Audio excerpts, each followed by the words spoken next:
Law बनाने का हक जो है वो सिर्फ और सिर्फ अल्लाह को है। मस्जिदों के अंदर चेयर्स लगा दी गई, औरतों के लिए पर्दा और बुर्खा पहनना बैन कर दिया गया। मुहर्रम था और मुहर्रम के टाइम पे फुल इंटेंसिटी के साथ प्रोटेस्ट बढ़ा दिए गए। ईरान के अंदर जो अमेरिका की एम्बेसी थी वहां सारे लोग गेट पे चढ़ के एम्बेसी के अंदर पहुंच गए। सद्दाम हुसैन ने इराक के अंदर कई सारे ऐसे शिया पॉपुलर लीडर्स थे जिनको मरवा दिया था। खुमैनी ने कसम खा रखी थी कि वो तब तक फाइट करना नहीं छोड़ेंगे जब तक वो सुन्नी लीडर सद्दाम हुसैन को, सऊदी है वो तो यूएस की गोद में बैठा है, और इन्हीं सब बातों को लेके सऊदी अरेबिया और ईरान के बीच में बहुत बड़ी दुश्मनी हो गई है। और इस ईयर में बहुत बड़ा जैकपॉट लगता है। जितने भी ईरान के साइंटिस्ट हैं उनको कोई अननोन लोग जो है वो आके मार जाते हैं और प्रोग्राम वहीं पर रुक जाता है। या फिर देखिए, मिडिल ईस्ट में इतनी सारी कंट्रीज हैं, लेकिन ईरान का नाम आप आए दिन सुनते होंगे कि ईरान ने हिजबुल्लाह, कभी हमास, हाउतीज, इनको हथियार दे दिए। इजराइल के अंदर जो हमास ने अटैक करवाया है इसमें भी ईरान के सपोर्ट की बात हो रही है।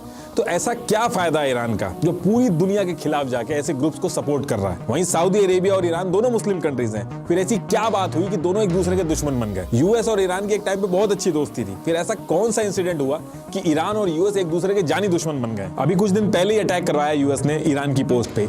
यूएस ने ईरान के ऊपर सैंक्शन लगा लगा के ईरान की पूरी इकोनॉमी को नीचे लाके खड़ा कर दिया। उसके बाद भी ईरान जो है वो सब कुछ दांव पे लगा के यूएस के अगेंस्ट में खड़ा है। तो इन सारी चीजों के पीछे रीजंस क्या है? मिडिल ईस्ट के अंदर ये जो पूरा पावर स्ट्रगल चल रहा है इसके पीछे रीजंस क्या है? तो आज आपको इस वीडियो में सारी चीजें डिटेल में समझ में आ जाएंगी।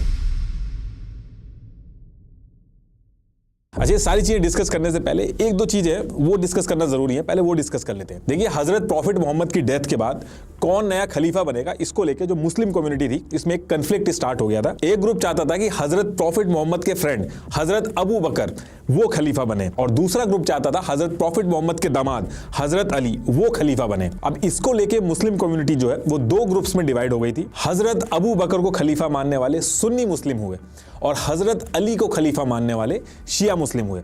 और भी बहुत सारी चीजें हैं, लेकिन ये मेन डिफरेंस है। अब अगर आप पूरे वर्ल्ड का मैप देखोगे तो ये जो लाइट ग्रीन कंट्रीज हैं इंक्लूडिंग इंडिया, इसमें सुन्नी मुस्लिम मेजॉरिटी में है, और डार्क ग्रीन कंट्रीज जैसे ईरान, इराक और यमन, तो यहां पे शिया मुस्लिम मेजॉरिटी में है। तो कहने का मतलब यह है कि शिया मुस्लिम सुन्नी मुस्लिम के कंपैरेटिवली काफी ज्यादा कम है। पूरे वर्ल्ड की जो टोटल मुस्लिम पॉपुलेशन है उसमें 87 to 90% मुस्लिम्स जो हैं वो सुन्नी हैं, और करीब 7 to 10% शिया मुस्लिम्स हैं। और इसमें भी एक चीज और है, जैसे दुनिया के अंदर जो इस्लाम रिलीजन को फॉलो करता है वो मुस्लिम कहलाता है, लेकिन ऐसा नहीं है कि इंडिया पाकिस्तान का जो मुस्लिम है, अरब मुस्लिम जो है, ईरान का जो मुस्लिम है, वो सारे एक है। इनमें काफी कल्चरल डिफरेंस है। जैसे ईरान मिडिल ईस्ट की कंट्री तो है और यहाँ पे पॉपुलेशन जो है वो शिया मुस्लिम्स की ज्यादा है, लेकिन ईरान के जो शिया मुस्लिम्स हैं उनका कल्चर अरब्स के जो सुन्नी मुस्लिम है उनसे एकदम अलग है। ईरान अपने आप को कल्चरली एकदम अलग मानता है अरब से।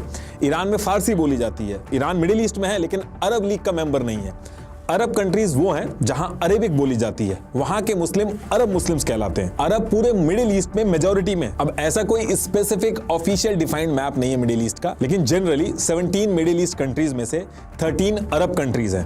ईरान इन 13 में से नहीं है। अरब की जो सुन्नी मुस्लिम पॉपुलेशन है वो डोमिनेट करती है पूरे मिडिल ईस्ट में। ये नंबर्स में भी ज्यादा है। शिया मुस्लिम्स जो हैं और सुन्नी मुस्लिम्स जो हैं इनमें हमेशा से कंफ्लिक्ट रहा है, और इसके चलते पूरे मिडिल ईस्ट में चाहे ईरान सऊदी प्रॉक्सी कंफ्लिक्ट हो, ईरान सिविल वॉर हो, सीरिया सिविल वॉर हो, बहराइन अपराइजिंग हो, 2014 में आईएसआई का शिया परसिक्यूशन हो, मिडिल ईस्ट के अंदर हर जगह इस चीज का रेलेवेंस आपको दिखेगा। इनफैक्ट इस चीज को समझे बिना मिडिल ईस्ट की जियोग्राफी समझना बहुत ही मुश्किल हो जाता है। अब देखिए, इंडिया से ये वेस्ट की तरफ, ये इधर है मिडिल ईस्ट, और यहां अरब सुन्नी मुस्लिम मेजोरिटी वाली कंट्रीज के बीच में ये है ईरान, और पहले इसको पर्शिया कहते थे। ईरान अपनी जियोपॉलिटिकल लोकेशन और रिसोर्सेज की वजह से सुपर पावर्स की नजर में हमेशा से रहा है। ईरान के अंदर कंट्रोल रखने के बहुत सारे एडवांटेजेस, पूरे रीजन में कंट्रोल मिलता है। ईरान का एक बॉर्डर इधर साउथ एशिया से लगा है, दूसरा बॉर्डर इसका अरब से लगा है, नीचे इसके पर्शियन गल्फ, अरेबियन सी, जहां से दुनिया भर का ट्रेड होता है। ये स्ट्रेट ऑफ हर्मुज है, ये यहां पे है। ये इसको अगर ब्लॉक कर दिया जाए तो दुनिया का जो 20% ऑयल का जो फ्लो है उसको आप बड़ी आसानी से बहुत ही कम टाइम में रोक सकते हो। रिसोर्सेज की बात करें तो ऑयल और नेचुरल गैस के भंडार हैं यहाँ पे, लेकिन कुछ चीजें ऐसी हुई ईरान के अंदर जिसकी वजह से आज की डेट में ईरान की 28% पॉपुलेशन जो है वो पॉवर्टी में है, और 40% पॉपुलेशन जो है वो अगले 2 साल में पॉवर्टी में जाने वाली है। देखिए, जो सारी चीजें मैं आपको अभी शुरू में बता रहा हूँ, Shia Sunni differences, cultural differences, geopolitics, resources, इन सब के मायने हैं, ये अभी आगे जाके सेंस करेंगे, और ये सारी जो चीजें बताई हैं अभी आखिरी में जाके मिलेंगी। तो देखिए, ईयर 1800 का टाइम था और ईरान को कजर डायनेस्टी जो थी वो रूल करती थी, जिसके राजा थे फात अली शाह कजर। अब जनरली राजा जो होता है किसी कंट्री का वो पूरे देश पे राज करता है, उसकी चलती है, लेकिन ईरान के अंदर थोड़ा सा अलग सिस्टम था। यहाँ पे शिया मुस्लिम पॉपुलेशन जो थी वो ज्यादा थी, लोग अपने शिया मुस्लिम रिलीजन जो है उससे वेल कनेक्टेड रहते थे, और यहाँ पे रिलीजन के जो स्कॉलर्स होते थे, जो रिलीजन की बातें लोगों तक पहुंचाते थे, रिलीजन के लॉ क्या है वो लोगों को समझाते थे, तो इनकी ज्यादा चलती थी। ये जो रिलीजियस स्कॉलर्स थे इनको उलेमा बोला जाता था, और इसमें भी जो सबसे ज्यादा पढ़े लिखे स्कॉलर्स होते थे उनको आयतुल्ला बोला जाता था। और ईरान के अंदर ये जो उलेमा है इनके पास पॉलिटिकल पावर भी थी, तो सिर्फ राजा की ही नहीं चलती थी, उलेमा अगर कुछ कह देता था तो राजा को मानना पड़ता था। तो ये सिस्टम ईरान के अंदर उस टाइम पे काम कर रहा था। तो उस टाइम पे ईरान जो कि पर्शिया कहलाता था उस टाइम पे, उसका एक बॉर्डर ब्रिटिश इंडिया से लगता था। पाकिस्तान उस समय अलग नहीं हुआ था, इंडिया के ऊपर ब्रिटिशर्स जो थे वो रूल करते थे, तो ईरान का एक बॉर्डर ब्रिटिशर्स के साथ लगता था और दूसरा बॉर्डर जो था वो रशिया से लगता था। अब उस टाइम पे भी ईरान की जो जियोपॉलिटिकल इंपॉर्टेंस थी और जो रिसोर्सेज थे उस पे ब्रिटिशर्स और रशियन जो थे उन दोनों की नजर थी। दोनों ही सुपर पावर के बीच में ईरान फंसा हुआ था। अब इसके बाद डेट आती है मई 1804 और रशिया मौका देख के ईरान पे अटैक कर देता है और ईरान को हरा के जबरदस्ती एक ट्रीटी कर लेता है, ट्रीटी ऑफ गुलिस्तान। अब आप ये भी कह सकते हो कि पूरे ईरान पे ही कब्जा कर लेना चाहिए था, ट्रीटी क्यों कर रहा था? तो देखिए ब्रिटिशर से भी एक बॉर्डर लगा हुआ था ईरान का, और ब्रिटिशर्स और रशिया ईरान को लेके बैटल नहीं लड़ना चाहते थे। दोनों पावरफुल थे तो दोनों मिल बांट के खाना चाहते थे, और कैसे खाया वो अभी आगे बताऊंगा आपको। तो रशिया ने इस ट्रीटी में ईरान से एक तो कैस्पियन सी थी उस पे कंट्रोल लेके मिलिट्री राइट्स जो थे वो ले लिए ईरान के अंदर, और रशिया के जो ट्रेडर्स थे वो ईरानियन रिसोर्सेज जो थी उनके ऊपर ट्रेड कर सके उसके राइट ले लिए। अब इसके कुछ टाइम बाद क्या होता है कि रशिया के तसर अलेक्जेंडर इनकी डेथ हो जाती है, तो ईरान के किंग फात अली इन्होंने ट्राई किया कि अभी रशिया पे अटैक कर देते हैं, अभी रशिया थोड़ा वीक होगा, तो ईरान के राजा ने इनके ऊपर अटैक किया। अब अटैक जीता तो छोड़िए, ईरान उल्टा हार जाता है और रशिया फिर से एक ट्रीटी साइन कराता है, ट्रीटी ऑफ टर्कमेनशाह। इस ट्रीटी में पहले तो ये जो ईरान ने अटैक किया था इसकी वजह से ईरान के ऊपर 20 मिलियन रूबल्स का फाइन लगा दिया जाता है, और ईरान के जितने भी नेवल राइट्स थे ये भी रशिया अपने पास ले लेता है। ये उस ट्रीटी की ओरिजिनल कॉपी है। अब देखिए इसमें एक चीज और है कि कंट्रीज के बीच में कोई भी इंटरनेशनल इंसिडेंट होता है तो वो मार्केट को भी इफेक्ट करता है। स्पेशली स्टॉक मार्केट में बहुत तेजी से उतार चढ़ाव आते हैं जिसकी वजह से कई लोगों को प्रॉफिट और लॉस होता है, और अगर कोई बिगिनर है स्टॉक मार्केट में तो उसके लिए ये सारी चीजें समझना बहुत ही मुश्किल हो जाता है, और इसका सोल्यूशन लेके आया है Market Wolf. Market Wolf beginners के लिए काफी अच्छा ट्रेडिंग प्लेटफॉर्म है। ऐसा इसलिए क्योंकि एक तो यहाँ पे सिर्फ 999 से ट्रेड करना स्टार्ट कर सकते हैं बिना किसी मेंटेनेंस चार्ज के। दूसरा कि इसमें ट्रेड करने के कुछ खास फायदे हैं, जैसे आप स्टॉप लॉस या प्रॉफिट मार्क कर सकते हो जिससे आप रिस्क बहुत इजीली मैनेज कर सकते हो। मार्केट वुल्फ चाहता है कि आपका जो प्रॉफिट है वो मैक्सिमम रहे और लॉस मिनिमम रहे। अब क्योंकि ये स्टॉक मार्केट है तो यहाँ पे कोई भी चीज सर्टेन तो होती नहीं है, इसलिए कंपनी तभी ब्रोकरेज लेगी जब आपका प्रॉफिट होगा, और अगर लॉस हुआ तो कोई ब्रोकरेज नहीं जाएगी आपकी। मार्केट वुल्फ एक सेबी रजिस्टर्ड प्लेटफॉर्म है, तो आप इस पर ट्रस्ट कर सकते हैं। To download the app, link is in the description. तो टॉपिक पे वापस आते हैं। अब रशिया को जो चाहिए था वो तो मिल गया था, अब बारी थी ब्रिटिशर्स की।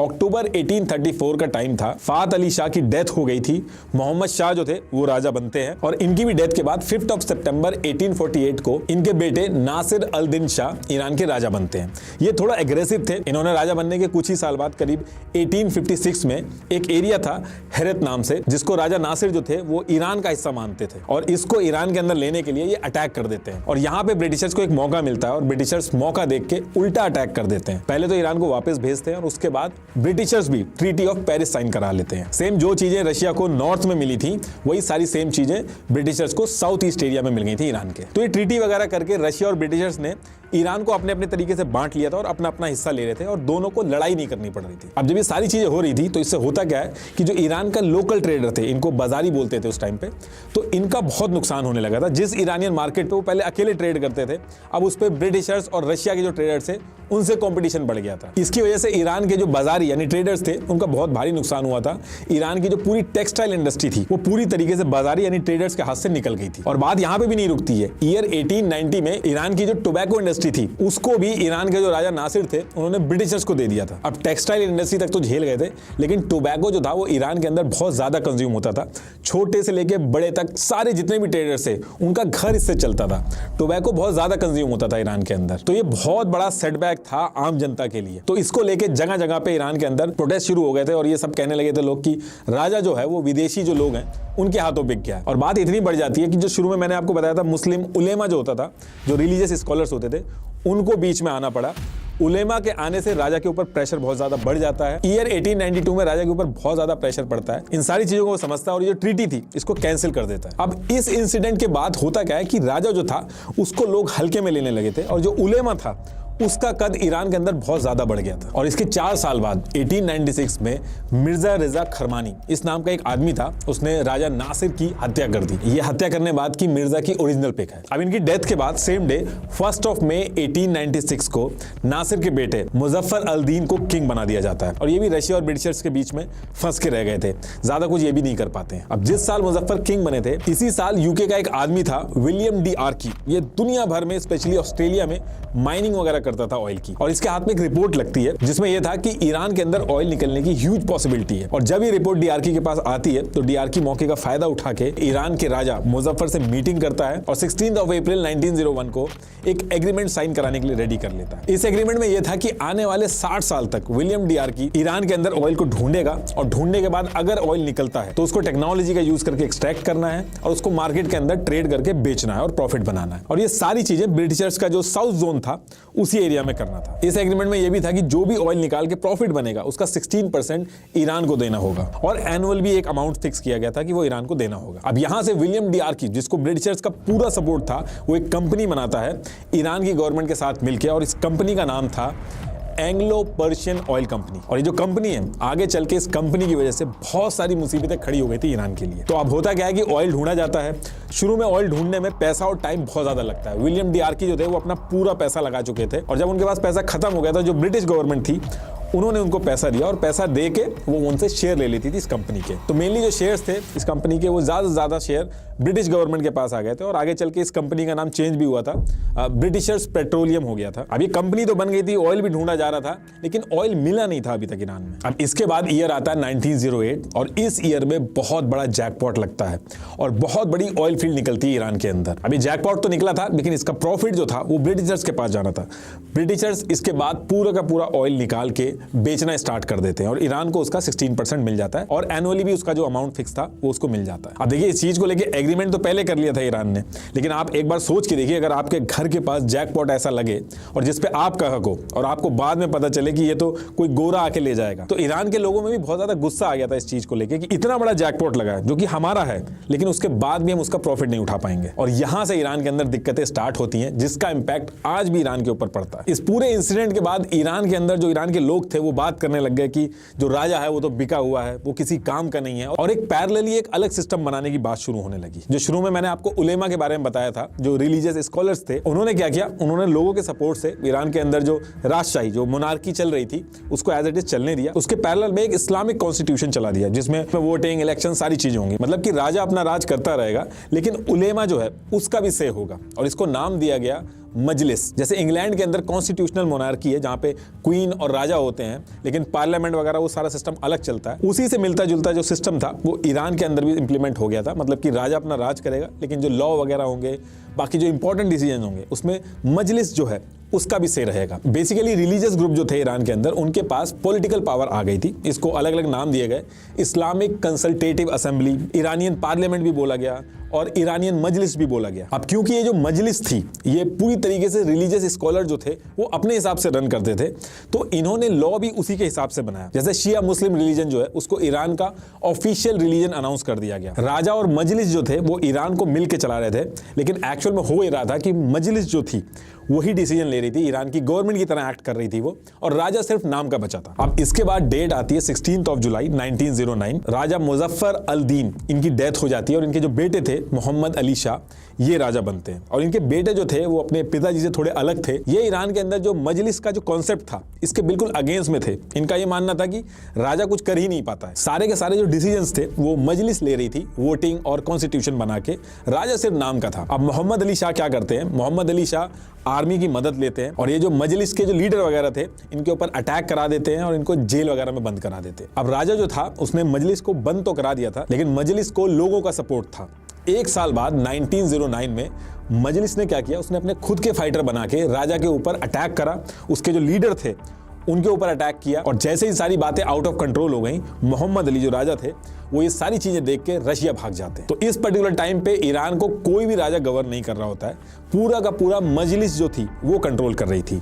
लेकिन ईरान के रूल के हिसाब से ये गलत था, राजा होना जरूरी था। तो मजलिस क्या करती है, वो राजा का जो बेटा था 11 साल का, उसको राजा बना देती है। वो एक पपेट की तरह रहता है। एक्चुअल में ईरान को जो चला रही थी वो मजलिस ही चला रही थी उस पर्टिकुलर टाइम पे। अब इसी बीच क्या होता है कि फर्स्ट वर्ल्ड वॉर स्टार्ट हो जाती है और ईयर 1917 में रशिया के अंदर खुद ही बहुत सारे रिवॉल्यूशन हो रहे थे, उससे अपना ही देश नहीं संभल रहा था, तो वो ईरान को छोड़ के वापस चला जाता है अपने देश में। लेकिन ब्रिटिशर्स यानी यूके को ऑयल मिलने के बाद ईरान छोड़ के जाना उसका पॉसिबल नहीं था। ईरान का जो ऑयल था वो यूके की इकोनॉमी का मेजर पार्ट बन चुका था और सारी की सारी इंडस्ट्री जो थी वो इसी ऑयल पे डिपेंड हो चुकी थी। तो इसीलिए ब्रिटिशर्स जो थे वो ईरान को छोड़ के गए नहीं, वो time to time financial help करते थे, पैसे देते थे, सिक्योरिटी वगैरह की हेल्प करते थे। लेकिन ईरान के जो लोग थे वो इससे भी खुश नहीं थे।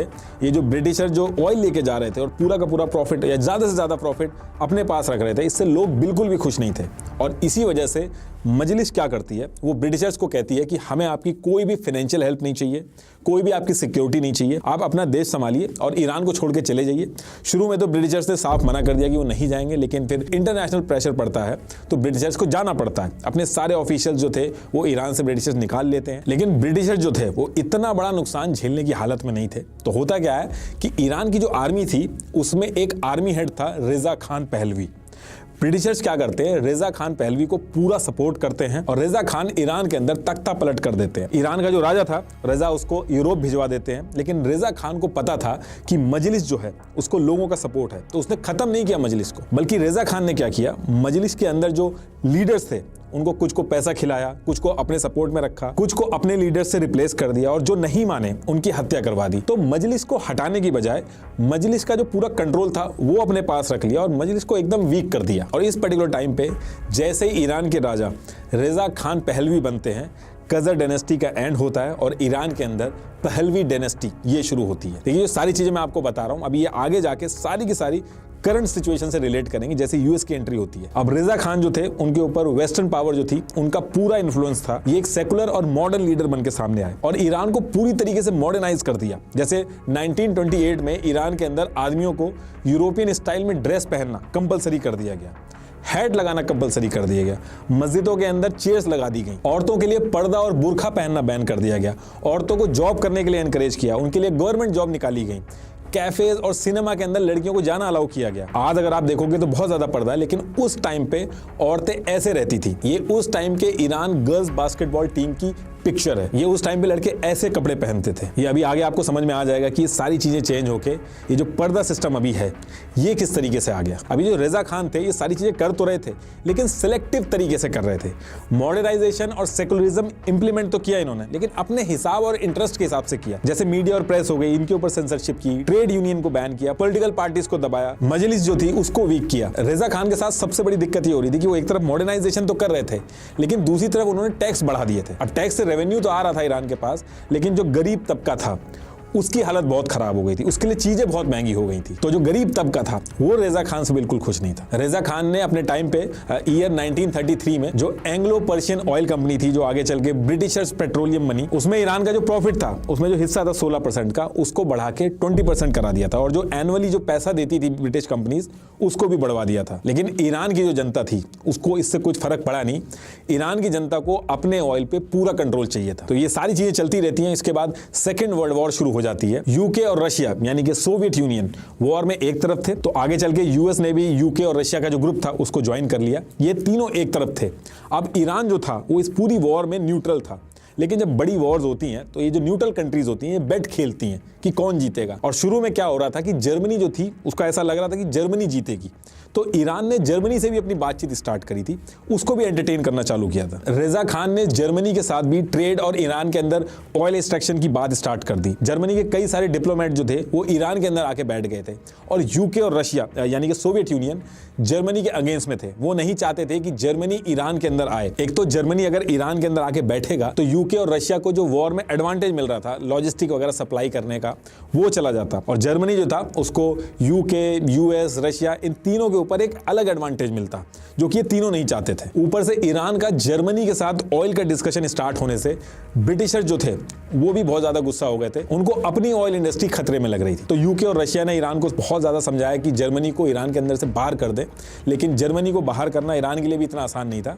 तो एक्चुअली में हो ये रहा था कि जो ईरान था वो वो इन सारी सुपर पावर के बीच में, जर्मनी, यूएस, रशिया, इन सारी सुपर पावर के बीच में फंस गया था। और जब बात नहीं बनती है तो यूके और रशिया ईरान पे अटैक कर देता है। ये एक प्रॉपर अटैक था, लेकिन यूके और रशिया ने कहा कि जो वॉर चल रही है जर्मनी के साथ उनकी, ये मजबूरी में इनको ये करना पड़ रहा है। उनको जर्मनी को ईरान से पुश करना पड़ेगा, वरना उनको बहुत बड़ा डिसएडवांटेज हो जाएगा इस पूरी वॉर में, क्योंकि उनका मैक्सिमम जो वॉर का सप्लाई था, जैसे फूड और वेपन वगैरह का, वो ईरान से होके जाता था। और अगर जर्मनी का कंट्रोल होगा ईरान पे तो ये बहुत बड़ा डिसएडवांटेज होगा यूके और रशिया के लिए। ये लोग वॉर जो है वो हार भी सकते हैं, और यही बहाना बना के इन्होंने अटैक किया। यूके और रशिया को सपोर्ट, जैसे वेपन, फूड और बाकी चीजों की जो सप्लाई थी, ये सब करने के लिए यूएस भी एंट्री मारता है ईरान के अंदर। उस टाइम पे यूएस ट्रेन से सप्लाई ट्रांसफर करता था। यूएस ने रशिया और ब्रिटिशर्स को सपोर्ट देने के लिए अपने एयरक्राफ्ट तक उतार दिए थे ईरान के अंदर। अब ये जो अटैक करते हैं यूके और रशिया मिलकर ईरान के ऊपर, इससे ईरान का बहुत ज्यादा नुकसान होता है। ईरान में महंगाई 400 गुना ज्यादा बढ़ जाती है, अनएम्प्लॉयमेंट तो पहले से ही था और बढ़ जाता है, फूड की शॉर्टेज हो जाती है, ईरान के कई इलाकों में भूखमरी भी हो जाती है। और यहाँ पे यूएस जो है वो ईरान के फुल सपोर्ट में आता है, और जिस चीज की जरूरत होती थी ईरान को यूएस पूरी तरीके से देता था। ऐसा इसलिए किया गया था क्योंकि यूएस को भी ईरान के अंदर अपना कंट्रोल रखना था। अब इसके कुछ टाइम बाद जब वॉर खत्म हो जाती है तो डिसाइड तो ये हुआ था कि यूके, यूएस और रशिया ईरान से बाहर चले जाएंगे, लेकिन ऐसा नहीं होता। यूके और यूएस तो ईरान से बाहर निकल गए थे, लेकिन रशिया नहीं गया था। इनफैक्ट रशिया एक और दिक्कत खड़ी कर देता है ईरान के लिए। ईरान के अंदर कुछ रिबेलियस ग्रुप थे, उनको रशिया सपोर्ट करता है और ईरान के टुकड़े कर देता है। अजरबैजान और कुर्दिश रिपब्लिक अलग से देश बना देता है। देखिए, सेकंड वर्ल्ड वॉर के बाद यूएस बहुत पावरफुल हो गया था, और यूएस के जो इंटरेस्ट थे वो ईरान के अंदर थे। तो यूएस ने अपने नंबर बनाने के लिए वो यूएन में जाता है, और यूएन में उसकी चलती भी थी। यूएन के अंदर यूएस जाके कहता है कि रशिया जो ईरान के अंदर घुसा है ये गलत है और रशिया को बाहर जाना चाहिए। रशिया के ऊपर प्रेशर पड़ता है और रशिया जो है वो बाहर निकल जाता है। रशिया कहने का मतलब है सोवियत यूनियन। देखिए, यूएस, यूके, रशिया भले ही वर्ल्ड वॉर में साथ में थे, लेकिन ये अपने इंटरेस्ट ईरान में साधने के लिए एक दूसरे को पीछे करते थे। तो जब ये सेकंड वर्ल्ड वॉर खत्म हुआ तो सारे देशों की हालत खराब थी, और सिर्फ यूएस ही अकेला बचा था जो स्ट्रांग था। यूके जो था वो यूएस की प्रॉक्सी की तरह एक्ट करने लग गया था, और वर्ल्ड का मेन लीडर जो था वो यूएस बन चुका था। तो सबसे पहले तो यूएस ने क्या किया कि उसने एक इंटरनेशनल कंसोर्टियम बनाया। इसमें सिंपली ये था कि यूके की कंपनीज ईरान में जो ऑयल निकाल के बेच रही थी, अब उसमें यूएस की भी कंपनीज आ गई थी, और उनका भी 50-50% शेयर हो गया था। कहने का मतलब यह है कि ईरान के ऑयल का फायदा उठाने वाला अब यूएस मेन प्लेयर बन गया था, और इसकी वजह से यूएस अब ईरान के इंटरनल अफेयर से लेके ईरान का जो राजा था उसकी पॉलिसी तक हर चीज में इंटरफेयर करने लगा था। और ईरान की भी मजबूरी थी, क्योंकि उसको यूएस से डॉलर आ रहे थे और उनकी जरूरत थी ईरान को। $500 मिलियन एड देता था यूएस ईरान को उस टाइम पे। और ये सारी चीजें जो यूएस कर रहा था ईरान के अंदर, इसको सबसे पहला झटका लगता है ईयर 1951 में, जब ईरान की जो मजलिस थी उसमें से एक मेंबर जिसका नाम था मोहम्मद मोसादिक, यूएस के इस तरीके से ईरान के अंदर इंटरफेयर करने के अगेंस्ट में आके खड़ा हो जाता है। इसने कई तरीके से प्रोटेस्ट करने स्टार्ट किए कि जो राजा है वो ईरान का ऑयल बेच दे रहा है बाहरियों को, गरीब मर रहा है, और जो ऑयल है वो गोरों के हाथ में जा रहा है। और उसने सबसे मेन चीज ये कही कि ये जो गोरों ने एंग्लो ईरानियन ऑयल कंपनी बना के ये जो ऑयल की डील की थी और जो एग्रीमेंट किया था, ये एग्रीमेंट इलीगल है, हम मानते ही नहीं इसको, ये चीज उसने कही। अब ईरान के अंदर ऑलरेडी इतना अनएम्प्लॉयमेंट था, लोग परेशान थे, तो मोहम्मद मोसादिक को लोगों का बहुत भारी सपोर्ट मिला। जो वर्कर थे एंग्लो पर्शियन ऑयल कंपनी के, वो काम करना बंद कर देते, स्ट्राइक कर देते हैं। यूएस और यूके जो था वो बहुत ही क्लोजली ये सारी चीजों को ऑब्जर्व कर रहा था, क्योंकि ईरान का जो ऑयल था वो उनके लिए सबसे इंपॉर्टेंट चीज था। लेकिन मोहम्मद मोसादिक जो था वो डर नहीं रहा था, वो उल्टा और ज्यादा प्रोटेस्ट किया उसने, और लोगों को इकट्ठा किया, और ईरान का जो ऑयल था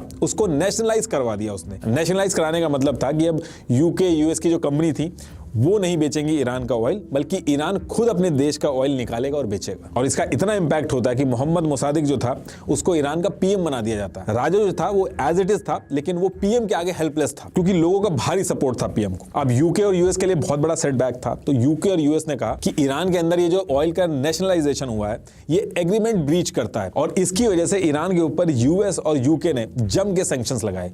दूसरी चीज, पूरी दुनिया से ऑयल एक्सट्रैक्ट करने के लिए वर्कर जो ईरान में आ रहे थे उनको रिस्ट्रिक्ट कर दिया। पूरी दुनिया से प्रेशर बना के ईरान से ऑयल खरीदने के लिए ही रिस्ट्रिक्शन लगा दी। तो अब इससे दिक्कत यह हुई कि एक तो जो ईरान को एड मिल रही थी यूएस से वो बंद हो गई, दूसरा जो फूड सप्लाई, शुगर वगैरह लेता था यूएस से ईरान, वो मिलना बंद हो गया। दूसरा, उसने जो सोचा था कि ऑयल खुद बेचेगा और पैसे बनाएगा, वो चीज भी उसकी दिक्कत में आ गई थी, क्योंकि बाहर की जो कंट्रीज थी उनको भी अलाउ नहीं किया गया ईरान से ऑयल खरीदने के लिए। ईरान बहुत भारी मुसीबत में आ गया था, ईरान में अनएम्प्लॉयमेंट बहुत ज्यादा बढ़ गया था। लेकिन उसके बाद भी ईरान का जो पीएम था मोहम्मद मुसादिक, उसने हार नहीं मानी, वो लगा रहा।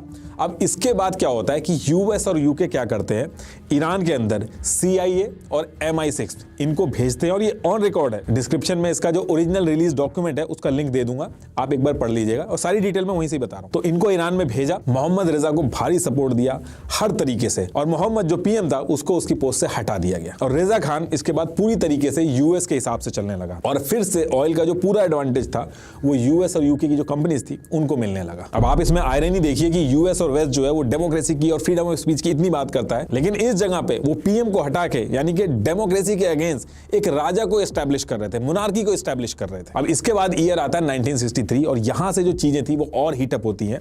जैसे मोहम्मद मुसादिक ने किया था वही सेम चीज, वही सेम रिपीट होता है, लेकिन इस बार जो आदमी यूएस के अगेंस्ट में खड़ा था वो था आयतुल्ला। जैसा मैंने शुरू में बताया था कि सबसे ज्यादा पढ़ा लिखा और सबसे बड़ा रिलीजियस स्कॉलर होता है शिया कम्युनिटी का, और इनका नाम था आयतुल्ला रुहुल्ला खुमैनी। ये भी सेम वही चीज बोलते हैं कि यूएस का इंटरफेरेंस बहुत ज्यादा है, राजा जो है वो यूएस के साथ मिलकर ईरान को बेच रहा है, ऑयल पे हमारा हक है, मजलिस को इन्होंने बहुत ज्यादा वीक कर दिया है, पीएम तक ही अपने हिसाब से रख रहा है राजा, इलेक्शन में धांधली हो रही है। ये सारी चीजों को लेके खुमैनी जो थे वो स्पीच देते थे, और ईरान के अंदर उलेमा, रिलीजियस स्कॉलर्स, आयतुल्ला जैसे लोग अगर ऐसी स्पीच देते हैं तो उसकी बहुत वैल्यू होती है, लोगों का सपोर्ट होता है। तो बहुत ही जल्दी लोगों का सपोर्ट इनके साथ आ गया। राजा ने जैसे ही देखा कि प्रोटेस्ट बहुत तेजी से बढ़ रहा है, उसने खुमैनी को जेल करवा दी, और उसके बाद भी जब लोग रुक नहीं रहे थे तो 4 नवंबर 1964 को आयतुल्ला रुहुल्ला खुमैनी को ईरान के बाहर इराक में भेज दिया जाता है, उनको एक्साइल कर दिया जाता है। अब इराक और ईरान दोनों शिया मेजॉरिटी कंट्रीज हैं, लेकिन इराक में एक चीज और थी,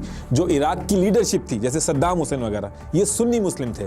तो आयतुल्ला खुमैनी ने क्या किया कि इराक में जाके भी स्पीचेस दी, वहां के जो शिया लीडर्स थे उनसे जाके बात करी, और ये स्पीचेस देते थे, नॉर्मल नहीं थी, इसमें बहुत ही रिलीजियस और इंपैक्टफुल बातें बोली जाती थी, जिससे लोग बहुत तेजी से अट्रैक्ट हो रहे थे। इन स्पीचेस का जो मेन कोर था उसमें यह कहा जाता था कि देश को कोई आदमी नहीं चला सकता, ना ही आदमी कोई लॉ बना सकता है, लॉ बनाने का हक जो है वो सिर्फ और सिर्फ अल्लाह को है, और देश कैसे चलेगा, देश में कैसे रहना चाहिए, क्या रूल फॉलो होने चाहिए, ये गॉड के हिसाब से होना चाहिए, ना कि किसी इंसान के हिसाब से। इनके हिसाब से ना तो कोई राजा होना चाहिए, ना कोई डेमोक्रेसी होनी चाहिए, एक इस्लामिक राज होना चाहिए जिसको गॉड के रूल से चलाया जाए, और वो जो रूल्स है वो गॉड के जो नुमाइंदे हैं, जो रिलीजियस स्कॉलर्स हैं, वो इंप्लीमेंट करेंगे। एक तरह से शरिया के हिसाब से देश चलना चाहिए, और इस पूरे प्रोसेस को इन्होंने नाम दिया वलायत ए फाकी। ये सारी बातें सुन के लोगों का हुजूम लग जाता था ईरान के अंदर। ये स्पीचेस इराक में देते थे और प्रोटेस्ट ईरान में स्टार्ट हो जाते थे। इनकी स्पीच की जो ऑडियो कैसेट होती थी वो ईरान के अंदर स्मगलिंग के थ्रू पहुंचाई जाती थी। ये ओरिजिनल ऑडियो है।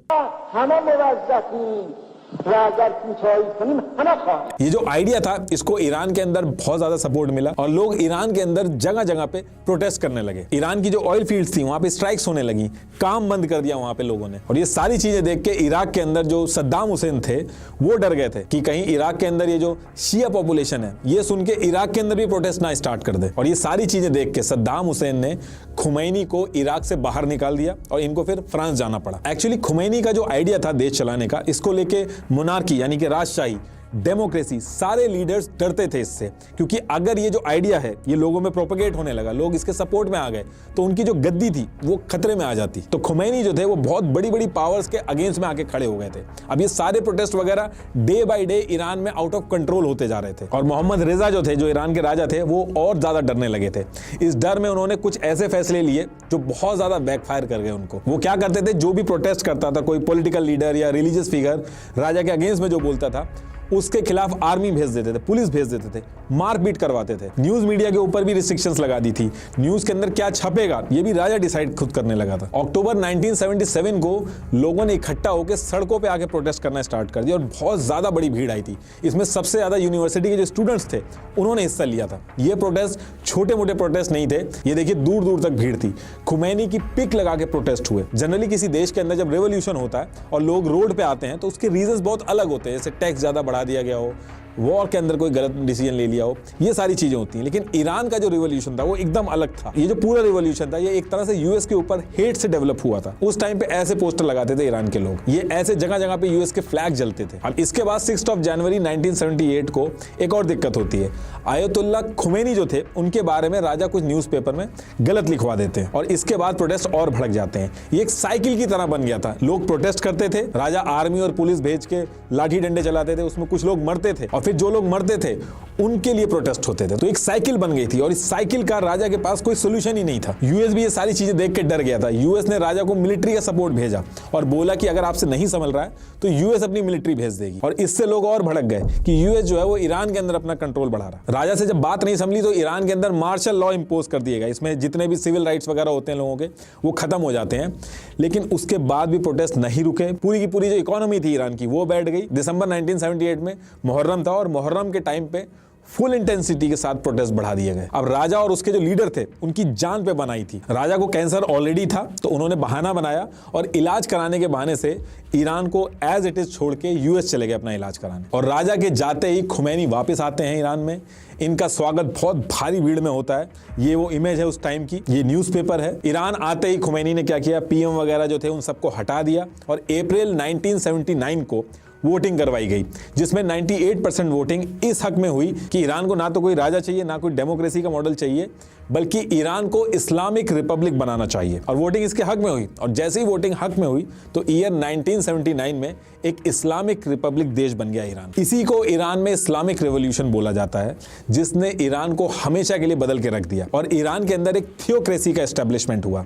जैसे डेमोक्रेसी होती है जहां पे जनता रूल करती है, मोनार्की होती है जहां पे राजा रूल करता है, राजशाही जिसे कहते हैं, ऐसे ही थियोक्रेसी में ऐसा बोला गया कि गॉड के कुछ नुमाइंदे हैं, वो लॉ वगैरह बनाएंगे और फाइनल डिसीजन मेकर होंगे, जिनको सुप्रीम लीडर बोला जाता है। तो ईरान का जो मॉडल था उसमें एक सुप्रीम लीडर होते हैं जो फाइनल डिसीजन लेते हैं, जो सबसे ऊपर होते हैं, और उनके नीचे प्रेसिडेंट, पार्लियामेंट, इलेक्शन वगैरह सारी चीजें होती हैं। तो ईरान के अंदर इस्लामिक रेवोल्यूशन के बाद as per supreme leader Iran में शरिया कानून लाया गया और सारी की सारी पावर जो थी वो उलेमा के पास थी। और इसमें मिलिट्री से हटके एक अलग से इस्लामिक रेवोल्यूशन गार्ड बनाए गए, जिनका काम था इस थियोक्रेसी की रक्षा करना, कि कोई मिलिट्री वगैरह आके तख्ता पलट करने की कोशिश करे या फिर सुप्रीम लीडर को हटाने की कोशिश करे, तो इनका काम था उसको रोकना। अभी भी यही सिस्टम है ईरान में। अभी सैयद अली खुमैनी जो है वो करंट सुप्रीम लीडर हैं और इब्राहिम रईसी ये प्रेसिडेंट है। और जब ये सारी चीजें हो जाती हैं, इस्लामिक रेवोल्यूशन हो जाता है पूरा, तो इसके बाद लोग क्या करते हैं, ईरान के अंदर जो अमेरिका की एम्बेसी थी वहां सारे लोग गेट पे चढ़ के एम्बेसी के अंदर पहुंच गए। 4 नवंबर 1979 को 52 अमेरिकन के ऑफिसर जो थे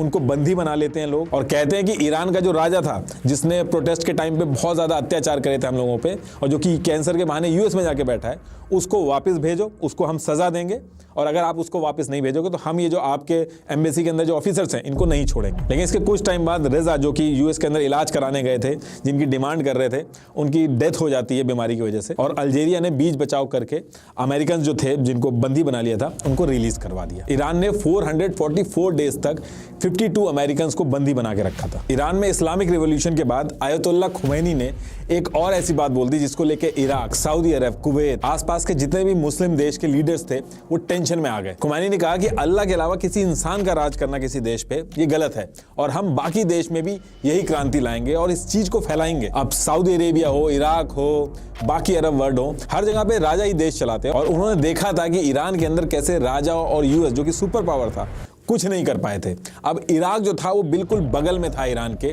इस चीज का इराक को ज्यादा डर था। तो सद्दाम हुसैन ने ईरान के ऊपर हमला करने का सोचा और इसके पीछे कई सारे रीजन थे।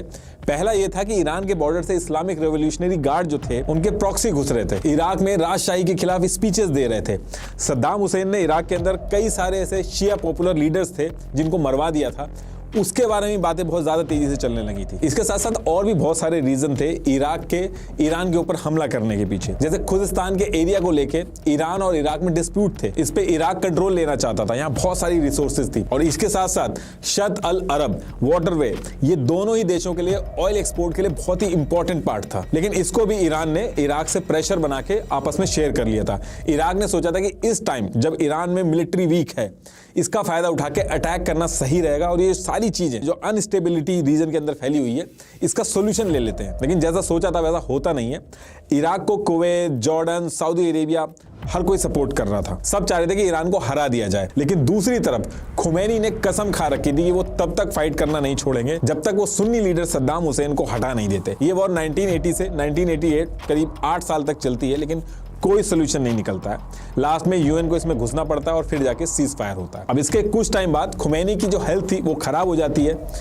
3 जून 1989 को हार्ट अटैक की वजह से इनकी डेथ हो जाती है। बहुत भीड़ इकट्ठा होती है इनकी फ्यूनरल में। 10.2 मिलियन लोग 32 किलोमीटर तक इकट्ठे हुए थे। इसके नेक्स्ट डे 4 जून 1949 को अगला सुप्रीम लीडर कौन बनेगा इसके लिए तुरंत इलेक्शन होते हैं। 74 मेंबर में से 60 वोट्स अली खमैनी को मिलते हैं। खमैनी की स्पेलिंग दोनों में अलग अलग है, तो अली खमैनी जो थे वो सुप्रीम लीडर बनते हैं ईरान के। अली खमैनी अयतुल्ला खोमैनी के स्टूडेंट थे और पूरा जो इस्लामिक रेवोल्यूशन हुआ था इसमें अगर टॉप 5 लीडर की बात करें तो ये उन टॉप 5 लीडर में से एक थे। आज भी ईरान के जो सुप्रीम लीडर हैं वो यही हैं। इसके बाद भी आगे चल के मल्टीपल कन्फ्लिक्ट हुए, कई सारे सैंक्शंस लगे ईरान के ऊपर, लेकिन ईरान पीछे नहीं हट रहा था। US, west, Saudi Arabia, Israel सबके गले की हड्डी बन चुका था ईरान। पहली चीज तो किसी भी सिचुएशन में ईरान यूएस से हाथ नहीं मिला सकता था। ईरान के अंदर जो सुप्रीम लीडर बने थे वो इस्लामिक रेवोल्यूशन करके सुप्रीम लीडर बने थे, और वो जो पूरा इस्लामिक रेवोल्यूशन था उसमें सेंटर ऑफ अट्रैक्शन यूएस ही था। लोगों को यही बताया गया था कि यूएस कैसे लूट रहा है, और तभी वो रेवोल्यूशन सक्सेसफुल हुआ था। और आगे चल के अगर कोई भी सुप्रीम लीडर या फिर ये जो पूरा सिस्टम है अगर जाके यूएस से हाथ मिला लेगा तो बहुत सारी दिक्कतें आ जाएंगी, क्योंकि लोगों का ही विश्वास टूट जाएगा कि इन्होंने यूएस के खिलाफ बोल के रेवोल्यूशन किया और फिर जाके यूएस से ही मिल गए। तो यूएस और ईरान का मिलना बहुत मुश्किल है। और ऐसा भी नहीं है कि ईरान चाह लेगा तो यूएस मिल जाएगा। यूएस भी उस चीज को भूला नहीं है। यूएस खुलेआम बोलता है कि ये जो इस्लामिक रेवोल्यूशन हुआ था ये एक स्टेट स्पॉन्सर आतंकवाद है, इसमें सिर्फ लोगों को बेवकूफ बनाया गया। इनफैक्ट 1984 में यूएस के प्रेसिडेंट रोनाल्ड रेगन ने ईरान की इस्लामिक रिपब्लिक को स्टेट स्पॉन्सर आतंकवाद डिक्लेयर कर दिया था, और आज की डेट तक यूएस इस बात से पीछे नहीं हटा है। लेकिन बात यहां पे भी खत्म नहीं होती है।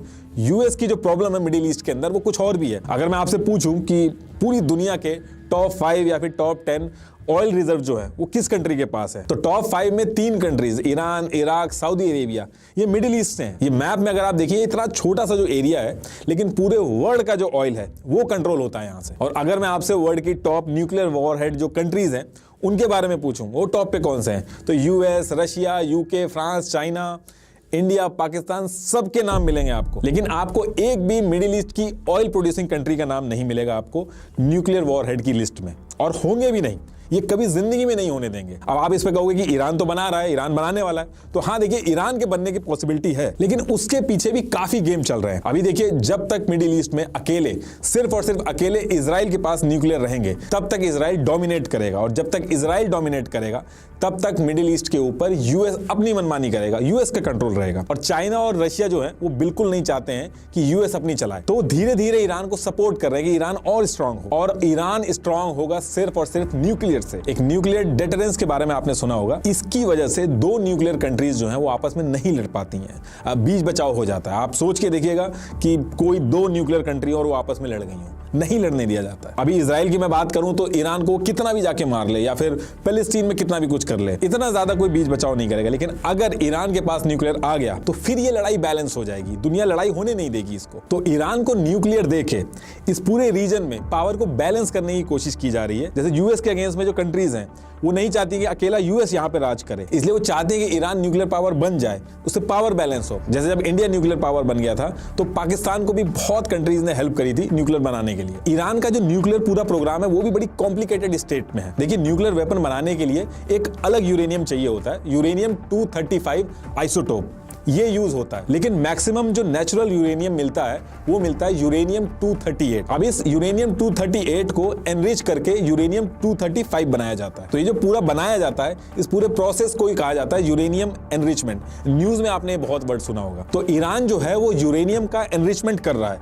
अभी आज की डेट तक 60% यूरेनियम ईरान ने एनरिचमेंट कर लिया है, और वेपन बनाने के लिए जो यूज होता है वो 90% चाहिए होता है। तो सारा गेम इसी एनरिचमेंट का है। फिर आगे चल के जो वेपन की टेक्नोलॉजी होती है वो बन जाती है, लेकिन मेन गेम इसी चीज का। जैसे मैं आपको अभी ये बता रहा हूं, नेतन्याहू जो है इजराइल के पीएम, उन्होंने यूएन में ऐसे ही करके समझाया था कि ईरान कहां तक पहुंच चुका है यूरेनियम एनरिचमेंट में। लेकिन होता क्या है कि ईरान जैसे जैसे आगे पहुंचता है उसको पीछे कर दिया जाता है। इस पूरे प्रोग्राम में जितने भी ईरान के साइंटिस्ट हैं उनको कोई अननोन लोग जो हैं वो आके मार जाते हैं और प्रोग्राम वहीं पर रुक जाता है या फिर पीछे हो जाता है। और ईरान के लिए यूरेनियम एनरिचमेंट जो है सिर्फ यही एक इशू नहीं है, पैसा भी बहुत बड़ी दिक्कत है। इसके लिए बहुत ज्यादा पैसा चाहिए होता है। यूएस ने हर तरीके से सैंक्शन लगा रखा है ईरान के ऊपर, तो ईरान के पास पैसे की भी बहुत दिक्कत है और न्यूक्लियर पावर बनने के लिए बहुत सारा पैसा चाहिए होता है। अगर मैं यूएस की बात करूं तो ईयर 1996 तक यूएस ने $773 बिलियन लगाए थे उसको बनाने में, और जबकि वो बहुत छोटा था, और $6.1 ट्रिलियन उसको डिप्लॉय करने में लगाए थे।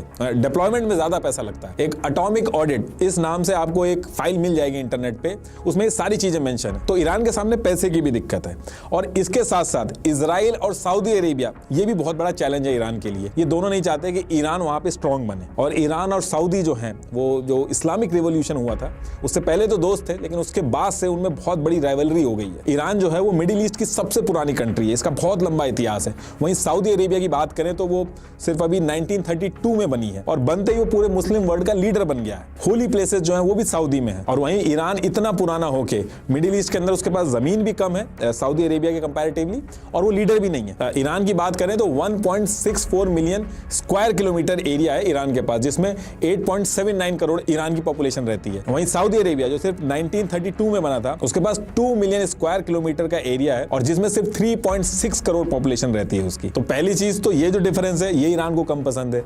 दूसरा, ईरान का मानना है कि वो एक इस्लामिक देश है, उसको लीडर होना चाहिए, जो मुस्लिम उम्मा है उसका लीडर उसको होना चाहिए, लेकिन उसकी बजाय सऊदी जो है वो लीडर है। तो ईरान जो है वो यही प्रोजेक्ट करने की कोशिश करता है कि जो सऊदी है वो तो यूएस की गोद में बैठा है, यूएस का सपोर्टर है, यूएस के जो बेसेस हैं वो सऊदी के अंदर है, वहीं ईरान हम एक इस्लामिक देश है, हम जो पूरा मुस्लिम उम्मा है उसके सपोर्ट में, और ये सब करके वो एक लीडर बनना चाहता है मिडिल ईस्ट के अंदर। और इन्हीं सब बातों को लेकर सऊदी अरेबिया और ईरान के बीच में बहुत बड़ी दुश्मनी हो गई है। आप मिडिल ईस्ट का कोई भी कन्फ्लिक्ट उठाओगे तो जो सऊदी अरेबिया है और जो ईरान है ये दोनों अपने अपने इंटरेस्ट देख के एकदम अगेंस्ट में खड़े रहते हैं। जैसे मैं आपको एग्जांपल समझाऊं, जैसे बहराइन है, इसमें जब कन्फ्लिक्ट हुआ तो ईरान ने एंटी गवर्नमेंट ग्रुप जो थे उनको सपोर्ट किया, लेकिन सऊदी ने बहराइन के जो राजशाही थी उसको सपोर्ट किया। ऐसे ही लेबनान में ईरान ने शिया लेड जो हिजबुल्लाह था उसको सपोर्ट किया, वहीं सऊदी अरेबिया ने लेबनान की गवर्नमेंट को सपोर्ट किया। ऐसे ही यमन की बात करें तो ईरान शिया लेड हौती रिबेल्स जो हैं उनको सपोर्ट करता है, वहीं सऊदी जो है वो यमन की गवर्नमेंट को सपोर्ट करता है,